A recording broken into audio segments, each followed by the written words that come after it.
Ask you one short-lived biological meat bag to another. Who is God then? Let's try to sneak up to this question if it's at all possible. Is it possible to even talk about this? Well, it better be, because otherwise there's no communicating about it, right? It has to be something that can be brought down to earth. Well, we might be too dumb to bring it down. It's not just ignorant, it's also sinful, right? So, because there's not knowing, and then there's wanting to know or refusing to know. Yeah. And so you might say, well, could you extract God from a description of the objective world, right? Is God just the ultimate unity of the natural reality? And I would say, well, in a sense, there's some truth in that, but not exactly, because God, in the highest sense, is the spirit that you must emulate in order to thrive.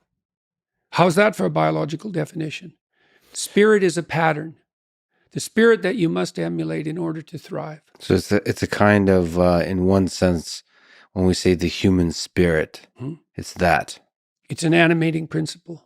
Yeah. It's a pattern. Okay. And you might say, well, what's the pattern? Okay, well, I can tell you that to some degree. Imagine that, like you're gripped by beauty, you're gripped by admiration. So, and you can just notice this. This isn't propositional. You have to notice it. It's like, oh, turns out I admire that person. So what does that mean? Well, it means I would like to be like him or her. That's what admiration means. It means there's something about the way they are that compels imitation, another instinct, or inspires respect or awe even. Okay, what is that grips you? Well, I don't know. Well, let's say, okay, fine, but it grips you and you want to be like that. Kids hero worship, for example, and so do adults for that matter, unless they become entirely cynical. I worship quite a few heroes. Yeah, well, there you go. Proudly. Yes, well, there you go. And there's no, that worship, that celebration and proclivity to imitate is worship. That's what worship means most fundamentally.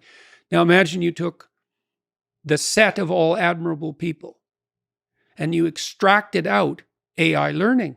You extracted out the central features of what constitutes admirable.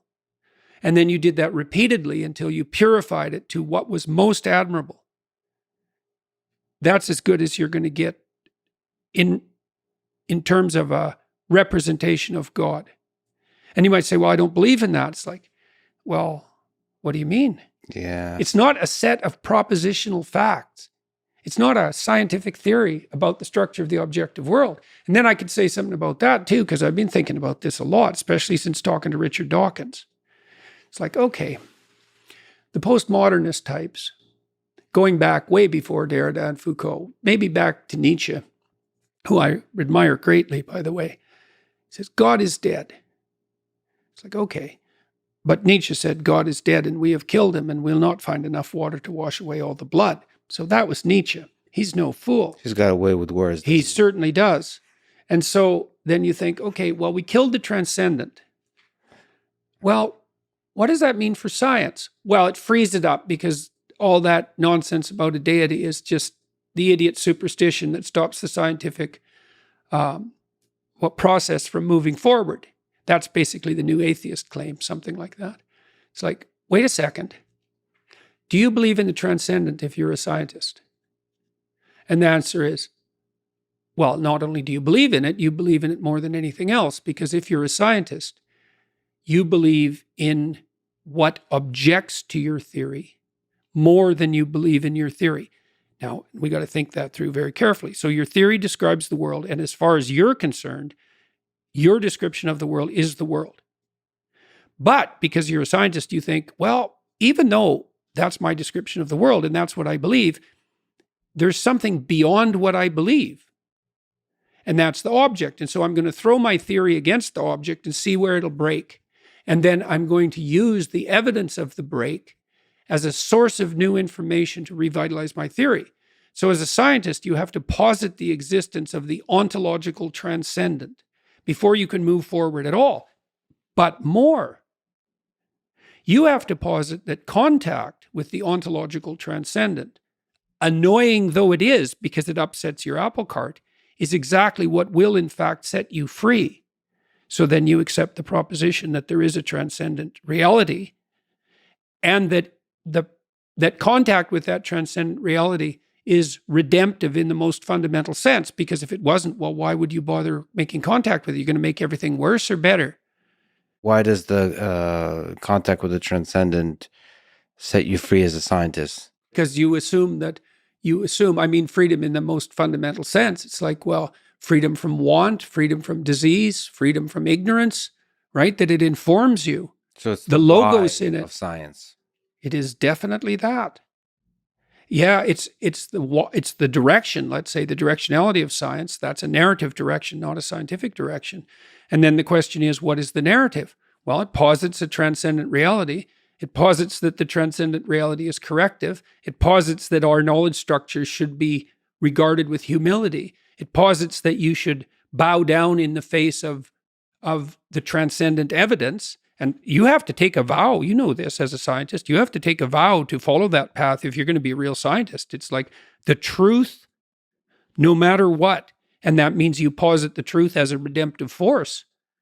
Well, what does redemptive mean? Well, why bother with science? Well, so people don't starve, so people can move about more effectively, so life can be more abundant, right? So it's all ensconced within an underlying ethic. So the reason I was saying that while we were talking about belief in God, it's like, this is a very complicated topic, right? Do you believe in a transcendent reality? See, okay, now let's say you buy the argument I just made on the natural front, and you say, yeah, that's just nature. That's not God. And then I'd say, well, what makes you think you know what nature is? Like, see, the problem with that argument is that it already presumes a reductionist, materialist, objective view of what constitutes nature. But if you're a scientist, you're going to think, well, in the final analysis, I don't know what nature is. I certainly don't know its origin or destination point. I don't know its teleology. I'm really ignorant about nature. And so when I say it's nothing but nature, I shouldn't mean it's nothing but what I understand nature to be. So I could say, will we have a fully reductionist account of cognitive processes? And the answer to that is yes, but by the time we do that, our understanding of matter will have transformed so much that what we think of as reductionist now won't look anything like what we think of reductionism now. Matter isn't dead dust. I don't know what it is. I have no idea what it is. Matter is what matters. There's a definition. That's a very weird definition. But the notion that we have, that if you're a reductionist, a materialist reductionist, that you can reduce the complexity of what is to your assumptions about the nature of matter, that's not a scientific proposition. Specific limited human assumptions of this century, of this week, that